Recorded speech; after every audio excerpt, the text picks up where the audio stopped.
দেখেন না, তিনবারের সাবেক প্রধানমন্ত্রী মৃত্যুর বিছানায় পড়ে আছে। কেউ কেউ তো বলতেছে মারা গেছে বেগম জিয়া, কেউ কেউ বলছে না বেঁচে আছে। আসলে বেঁচে আছে না মারা গেছে, আসল ঘটনা কি? আমাদের প্রধান উপদেষ্টা ডক্টর মোহাম্মদ ইউনূস সাহেব আজকে ঢাকা এভার কেয়ারে তাকে সরাসরি গিয়া দেখছে। আল্লাহর বান্দু করুণ অবস্থা, মৃত্যুর বিছানায় পড়ে গেছে, কথাও বলতে পারে না, কাউরে চিনতে পারে না, কিন্তু চোখের পানি ছেড়ে কান্দে। ডাক্তার ইউনূস সাহেব বুঝাতে চাই কেমন আছে, উনি শুধু দেখে দেয় আর বুঝায়। আমার ছেলে তারেক রহমানকে আসতে বলেন, আমি মা শেষবারের মতো দেখতে চাই। আমরা দোয়া করে আল্লাহ তারা সুস্থ করে দেন, কারণ তিনি সারা জীবন ছিল ইসলামের পক্ষে, আলেমের পক্ষে। কথা বল না কেন? এত নির্যাতন করেছিল, দেশ থেকে পালায় নাই। দুই ছেলেকে মারতে ছিল, এক ছেলেকে তো মেরেই ফেলছে। আর বলেছিল অন্য কোথাও পালিয়ে যান। উনি বলেছিল দুইটা ছেলেকে আমি দেশের জন্য কুরবানি করে দিলাম। বেগম জিয়া মৃত্যুর বিছানায় পড়ে আছে, প্রধান উপদেষ্টা বলে দোয়া করবেন আল্লাহ যেন সুস্থ করে দেয়। আল্লাহর বান্দি এখনো বেঁচে আছে, আল্লাহ যদি চায় অসুস্থ মৃত্যুর বিছানায় পড়ে যাওয়া মানুষটাকে আবার সুস্থ করে ফিরাই দিতে পারে। কথা বল না কেন? পারে না? আল্লাহ পাক সব পারে রে ভাই, সব পারে। আল্লাহ চাইলে সব হয়, আল্লাহ না চাইলে কিছুই হয় না। বেগম জি অসুস্থ পড়ে আছে, সারা দেশের মানুষ তার জন্য দোয়া করে। কারণ যারা কোরআনের পক্ষে, আলেমের পক্ষে, তাদের পক্ষে বাংলার মুসলমান আছে না নাই? এমন কোন ঘরানার আলেম নাই, কিসের সুন্নি, কিসের রিজভী, কিসের আলিয়া, কিসের কওমি, কিসের আহলে হক, সব পন্থী আলেমরা তার জন্য দোয়া করে। কারণ যে ভালো কাজ করে আল্লাহ তাআলা দুনিয়ার মাখলুকাত গুলা তাদের জন্য খাদেম বানিয়ে দেয়। বেগম জিয়া আলেমদেরকে ইসলামের ফাউন্ডেশনের চেয়ারম্যান বানিয়েছিল। আল্লামা সাঈদী রহমাতুল্লাহ আলাইহি ইসলামী ফাউন্ডেশনের চেয়ারম্যান বানিয়েছিল। আল্লামা সাঈদীর যেদিন মৃত্যু রায় হয়েছিল 153 জন মানুষ শহীদ হয়েছিল। উনি ওই দিন লন্ডনে ছিল, লন্ডন থেকে এসে সরাসরি বিবৃতিতে বলেছিল এই মানুষগুলোকে হত্যা করা হয়েছে। সেদিন বেগম জিয়াকে বলা হয়েছিল আপনিও তাদের রাজাকারের পক্ষে? বলে হ্যাঁ আমি হলে তাদের পক্ষে, কিন্তু আমি আলেমের বিপক্ষে না। আলেমরা হলো নবীগণের ওয়ারিস, আলেমদের বিরোধিতা যারা করে তারা একদিনেই জমিনে থাকতে পারবে না। বেগম জিয়ার কথা আজকে ফলছে কি ফলে নাই? ঠিক হয়েছে কি হয় নাই? বেগম জিয়া মৃত্যুর বিছানায় পড়ে গেছে, আমরা দোয়া করি আল্লাহ তারা যেন সুস্থতা দান করে, বলেন আমিন। এটা কোনো দলীয় বক্তব্য না, আমি তাদের দলের দালাল না। ভালো মানুষের জন্য দোয়া করা দরকার। কারোর জন্য দোয়া করলে ওই দোয়া আগে নিজের জন্য কবুল হয়, ঠিক কিনা? যেই মাহফিলে গিয়ে সবাই বলে হুজুর দোয়া করবেন, হাজার হাজার মাদ্রাসাগুলোতে কোরআন খতম করে দোয়া করা হয়েছে। আমরা দোয়া করেছি, আমিও দোয়া করেছি, গতকালকে করেছি, আজও করে যাই। আল্লাহ তাআলা জানো বেগম জিয়ারে, মানবতার মাকে এই সময় তুলিয়া না নেয়, আর যদি তুলিয়া নেয় ইমানের সাথে যেন নয়। আর যদি হায়াত থাকে মেডিকেলে কষ্ট দিয়ে না, সুস্থতা সুস্থ করে আল্লাহ আমাদের মাঝে ফিরিয়ে দেন। দেশ নায়ক তারেক রহমানকে যেন দ্রুত আল্লাহ দেশে আসতে পারে। আল্লাহ তুমি এই তৌফিক দান করো, বলেন আমিন। আরো জোরে বলেন। আপনি ভালো কাজ করছেন, আপনার পক্ষে মানুষ কথা বলবে। আপনি অন্যায় করছেন, আল্লাহ আপনারা শাস্তি দিবে, ঠিক কিনা? আল্লাহ তুমি বেগম জিয়ারে সুস্থ করে দাও, বলেন আমিন। শহীদ জিয়াউর রহমান আল্লাহর উপর অগাধ বিশ্বাস, পার্লামেন্টে সংবিধানে বিসমিল্লাহ পাশ করেছিল শহীদ জিয়াউর রহমান, ঠিক কিনা? আল্লাহর আইন বহমান, পার্লামেন্টে দুনিয়ার আইন চলবে না, বলছিল আল্লাহর আইন চলবে। এটা শহীদ জিয়ার অবদান। কিছুদিন আগে তো সংবিধান থেকে বিসমিল্লাহ কেটে দেওয়ার চিন্তাধারা করছিল। যারা বলছিল যে বিসমিল্লাহ কাটবো, আল্লাহ তাদের এই কেটে দিয়ে দিল্লি পাঠিয়ে দিচ্ছে। আমরা বলবো শহীদ জিয়া আল্লাহ শহীদ জিয়া কবরটা জান্নাতের বাগান বানিয়ে দেন, বেগম জিয়ারে সুস্থতার নেয়ামত দান করেন। একবার জোরে বলেন আমিন, আরো জোরে বলেন। ও বিএনপির ভাই, তোমরাও নির্যাতিত, আলেমরাও নির্যাতিত, তোমাদেরকে আমরা ভালোবাসি, তোমরা আলেমদের ভালোবাসো। সব জামাত ইসলাম, চরমনাই, উজানি, কওমি, আলিয়া সবাই বেগম জিয়ার জন্য দোয়া করতেছে। হিংসার নজরে কেউ বলে না, কারণ ভালোবাসার জন্য আসমান কাঁদে, জমিন কাঁদে, ইমানদাররাও কাঁদে। আল্লাহ ম্যাডাম জিয়ারে সুস্থ করে দেন, আরো জোরে বলেন। দেশের এখন সংকটপূর্ণ সময়, এই সময় যদি আমরা হারাই বড় বিপদে পড়ব। কোন ঘরের যদি মুরব্বী মারা যায়, বলেন ওই বাড়িটা আসলেই কি সচল থাকে না দুর্বল হয়ে যায়?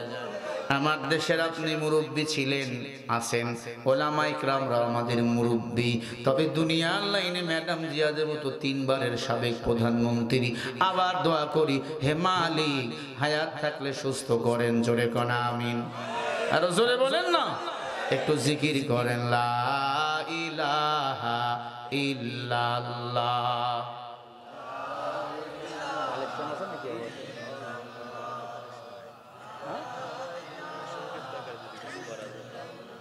এটা তো বলে নাই আমারে,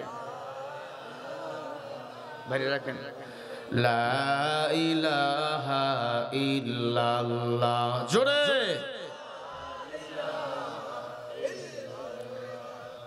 এই মাস্টার সাহেব,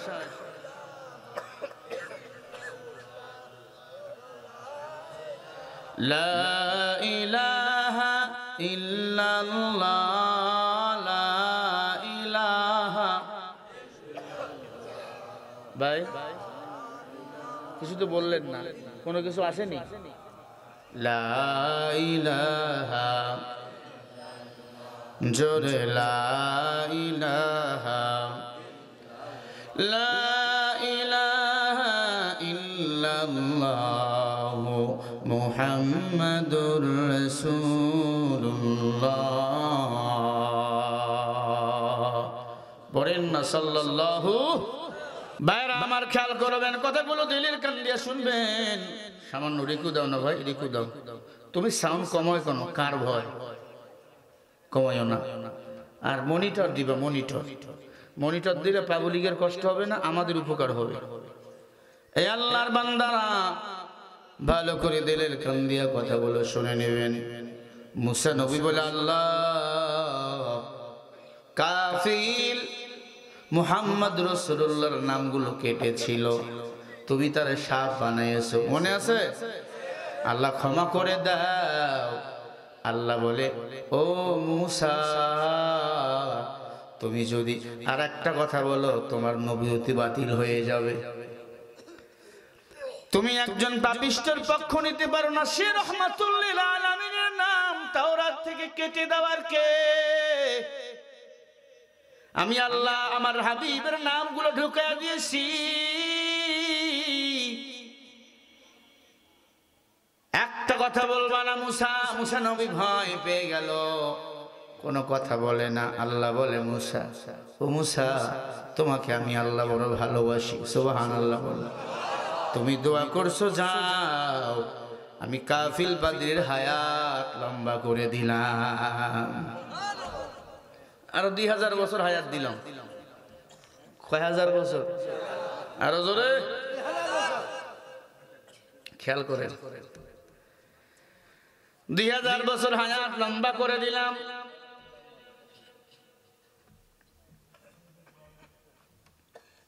কাফিল পাদ্রীকে মুসা নবী ডাক দিয়া কয়, রে কাফিল, তুমি আত্মগোপনে থাকো, আল্লাহ তোমার 2000 বছর হায়াত লম্বা করে দিয়েছে।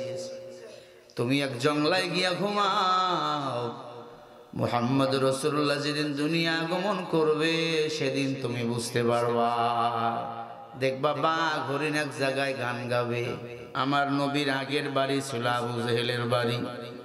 খেয়াল করেন, হজ যারা করছেন দেখছেন, এটা আল্লাহর ঘর বাইতুল্লাহ। তারপরে সাফা মারওয়া পাহাড়, একটু আগাইয়া আবু জেহেলের বাড়ি, তারপরে আমার রাসূলের বাড়ি।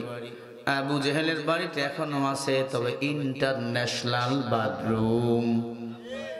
আর আমার নবীজির ঘর হলো লাইব্রেরি। আমার রাসূলের ঘরে সবাইকে নামাজ পড়তে সুযোগ দেওয়া হয় না, খাস মেহমান যারা তাদেরকে দেওয়া হয়। আলহামদুলিল্লাহ, আপনার দোয়াতে আমি আমার রাসূলের পাগড়ি মোবারক দেখেছি, ধরতে দেয় না। রাসূলের জুতা মোবারক এখনো আছে, রাসূলুল্লাহর জুব্বা মোবারক এখনো আছে। নবীজি খাটের মধ্যে ঘুমাইতো, হালকা পাতলা একটা খাটটা এখনো আছে। আল্লাহু আকবার। রাসূলের ঘরে 2 রাকাত নামাজ পড়ার সুযোগ হয়েছে, কোরআনুল কারীম তেলাওয়াত করার আমার সুযোগ হয়েছে। একবার বলেন না আল্লাহু আকবার। যখন ওই জায়নামাজে বসছি, চোখের পানি ধরে রাখতে পারি না। এই জায়গায় আমার রাসূল কোরআন পড়েছিল, এই জায়গায় আমার রাসূল বসেছিল, কোরআনুল কারীম। ফেরেশতারা এই ঘরের ছাদ থেকে এসে সাক্ষাৎ করেছিল। এই জায়গায় যদি আমার রাসূল এখন পাইতাম, আমি যে কি ভাগ্যবান হয়ে যেতাম রে আশিক। আমার রাসূলকে যারা পাইছে তারা মানার মতো মানছে। চোখের পানি ধরে রাখা যায় না। রাসূলের রওজা মোবারক গেলে নবীর সাথে আবু বকর একদিকে, ওমর, দুইজনে মিলে ঘুমায়। রাসূলের রওজায় গেলে চোখের পানি ধরে রাখা যায় না, হাত তুলে মুনাজাত করতে দেয় না, শুধু সালাম দেওয়ার চলে যাও। আমরা অনেকেই মাজারে গিয়া চাই, না না, মাজারওয়ালা কিছু দিতে পারে না, তেন আমার আল্লাহ কে দেন। মাজারে চাইবেন না, দোয়া করতে পারেন, মাজার জিয়ারত করতে পারেন, অসুবিধা নাই। হাত তুললেই সৌদির পুলিশ বাড়ি মারে। গুনাহ থেকে বাঁচো রে ভাই, গুনাহ করিও না। বাপ দাদার 14 গোষ্ঠীর ধর্ম বাপ মানছে, তোমারও মানা লাগবে। আবু জাহিল্লা বাপ দাদার ধর্ম মানতে গিয়া ইসলাম ধর্ম মানতে পারে নাই। কাফিল বাদরে আমার রাসূলের সাথে মোলাকাত করার জন্য আবু জেহেলের বাড়ির কিনারায় একটা জঙ্গলের মধ্যে গোপনে রইছে। সকাল হয়ে গেছে, আবু জেহেল মিটিং শেষ কইরা বাথরুমে গেছে। খোলা জায়গায় বাথরুম করে অনেক লোক আছে অভ্যাস, ওরা যদি ইন্টারন্যাশনাল টয়লেট দেন খোলা জায়গায় যায়, আছে না? খোলা জায়গায় গিয়ে বাথরুম করে। আপনার ঈমান নাই, লজ্জা নাই? খোলা জায়গায় গিয়ে বাথরুম করে। আবু জাহেল ছিল এমন, বাথরুমের সময় বিড়ি খাইতেছিল, বিড়ি ওই বিড়ি ফালাই দিছে। ওই সাপ ওই জায়গায় সাপ তো গোপনে ছিল, সাপের গায়ে বিড়ির আগুন, সাপ ফুস করে উঠছে। 22 ফুট লম্বা, 6 ফুট প্রস্থ সাপ। আবু জেহেল হাঁ করে উঠছে। আবু জেহেলকে বাপরে। আবু জেহেলের ভয় কিন্তু বেশি, বেঈমানদের ভয় কম না বেশি? একটা দৌড় দিয়ে গেছে, পানিও লয় নাই। আবু জেহেলের বউয়ের নাম ছিল নেকড়া। কি নাম বললাম? নেকড়া মানে অনির্দিষ্ট।